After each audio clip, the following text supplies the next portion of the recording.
বিসমিল্লাহির রহমানির রহিম। 2025 সালের অষ্টম শ্রেণীর আইসিটি বইয়ের চতুর্থ অধ্যায়ের নিয়ে আজকের ভিডিও।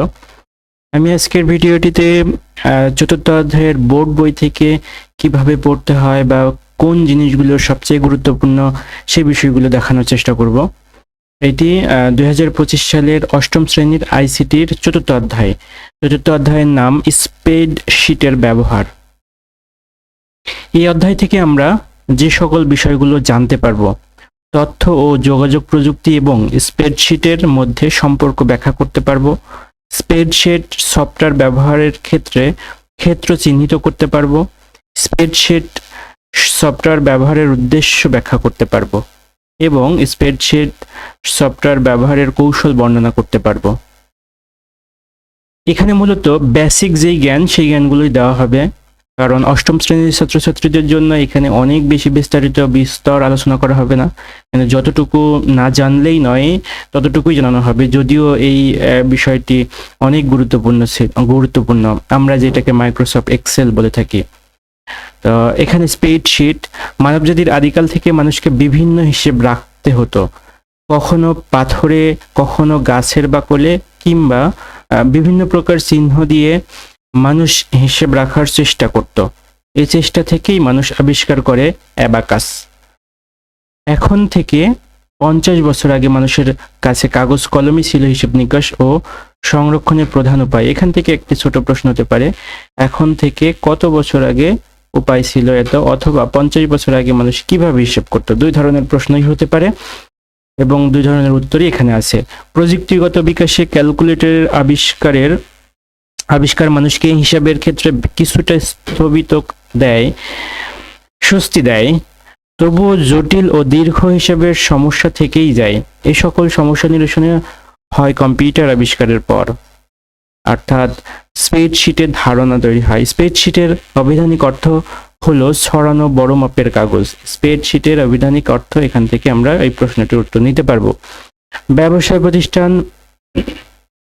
প্রতিষ্ঠানের আর্থিক হিসাব সংরক্ষণের জন্য এই ধরনের কাগজ ব্যবহার করা হয়। এই কাগজ ছক করে রো ও কলাম একটি ব্যবসায়ী প্রতিষ্ঠানের পূর্ণাঙ্গ আর্থিক চিত্র তুলে ধরা যায়। বর্তমানে কাগজের স্প্রেডশিটের স্থান দখল করেছে সফটওয়্যার নির্ভর স্প্রেডশিট প্রোগ্রাম।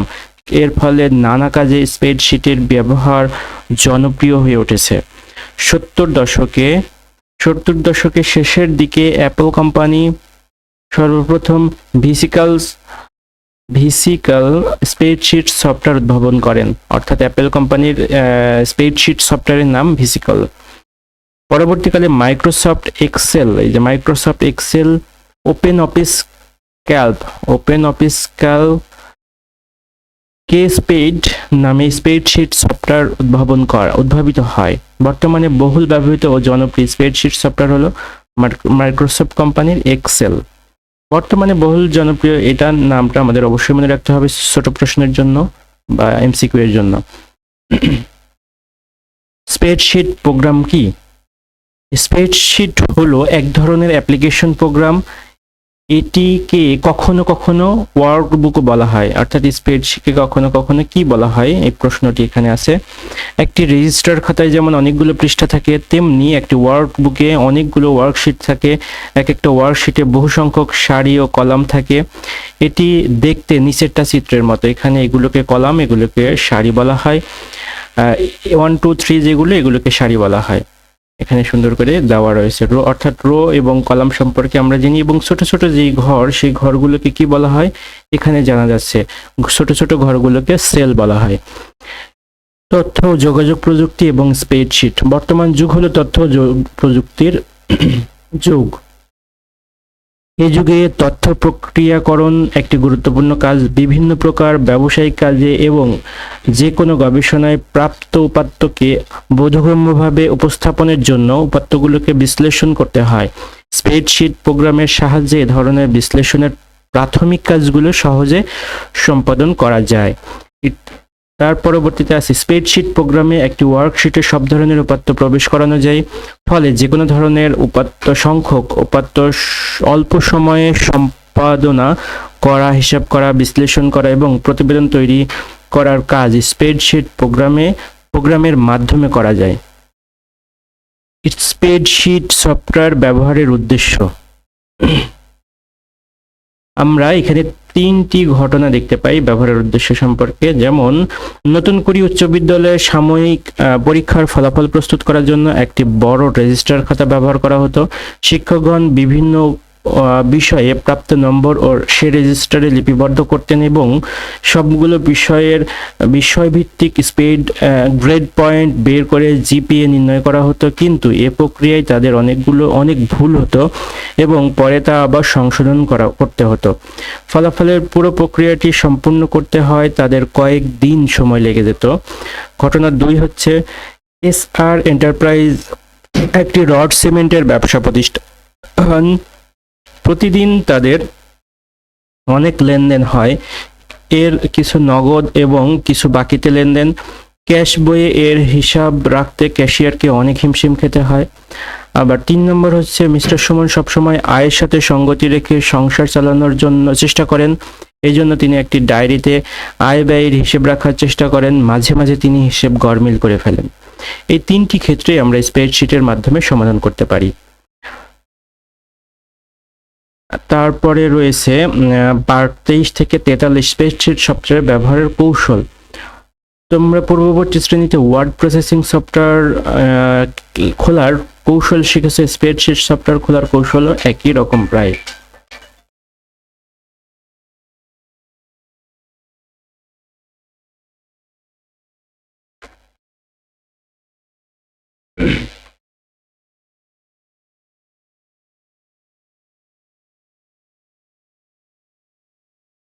পার্ট 23 থেকে 43 স্প্রেডশিট সফটওয়্যার ব্যবহারের কৌশল। অর্থাৎ আমরা ইতিপূর্বে মাইক্রোসফট ওয়ার্ডের কাজ শিখেছি কিভাবে বের করতে হয়, তেমনইভাবে মাইক্রোসফট এক্সেলটাও তাই। এখন এখানে প্র্যাকটিক্যালি দেখানো হয়েছে। এটি যে কোনো একটি কম্পিউটার থেকে প্র্যাকটিক্যাল দেখে নিলে সবচেয়ে ভালো মনে থাকবে। এখানে মাইক্রোসফট এক্সেল 2007 উইন্ডো দেখানো হচ্ছে। আমরা সাধারণত 10 সবচেয়ে ভালো বা 7 যে কম্পিউটারে যেটা আছে সেটা দেখলেই বুঝতে পারবো। এই জিনিসগুলোকে আমরা পরিচিতি মেনু বার বা কোনটাকে কি বলা হয় এটা বইয়ের সাথে মিলিয়ে কম্পিউটার থেকে দেখে নিলে স্টুডেন্টদের বা যারা শিখবে তাদের সবচেয়ে ভালো মনে থাকবে। নতুন স্প্রেডশিট কিভাবে খোলা হয় সেটা একটি চিত্রের মাধ্যমে দেখানো হয়েছে। স্প্রেডশিট সফটওয়্যারের ব্যবহার কৌশল দেখানো হয়েছে। তারপরে হচ্ছে সেলটির অবস্থান দেখানো হয়েছে। তারপরে স্প্রেডশিট প্রোগ্রামে গাণিতিক কাজ দেখানো হয়েছে। তারপরে যোগ বিয়োগ কিভাবে করতে হয় সেগুলো দেখানো হয়েছে। বিয়োগ করা হয় কিভাবে সেগুলো দেখানো হয়েছে। তারপরে হচ্ছে ওয়ার্কশিটে উপাত্ত প্রবেশ করানো হয় কিভাবে সেটা দেখানো হয়েছে এবং এইগুলো দেখানোর মাধ্যমে অধ্যায়টি শেষ হয়ে গেছে। আর এখানে কিছু ছোট প্রশ্ন বা অধ্যায় ভিত্তিক কিছু প্রশ্ন দেওয়া রয়েছে। এই প্রশ্নগুলো আমরা পরবর্তীতে দেখে নিতে পারবো। আর আশা করব এই অধ্যায়টি অনেক বড় না এবং আশা করব এই অধ্যায়টি স্টুডেন্টদের ছাত্রছাত্রীদের খুব ভালোভাবে আয়ত্ত হবে। আর এখানে যে প্র্যাকটিক্যাল অংশ বা বইয়ের যে অংশগুলো দেওয়া রয়েছে এগুলো অবশ্যই বই থেকে দেখে নিতে হবে এবং বইয়ের সাথে মিল রেখে কম্পিউটার থেকে দেখে নিলে সবচেয়ে স্থায়ীভাবে মনে থাকবে। আমার কাছে মনে হয় এটি সবচেয়ে সুন্দর একটি পদ্ধতি। ধন্যবাদ সবাইকে ভিডিওটি দেখার জন্য। পরবর্তী কোনো অধ্যায় বা কোনো বিষয়ের ভিডিও দেখতে চাইলে কমেন্টের মাধ্যমে অবশ্যই জানাবেন। আসসালামু আলাইকুম।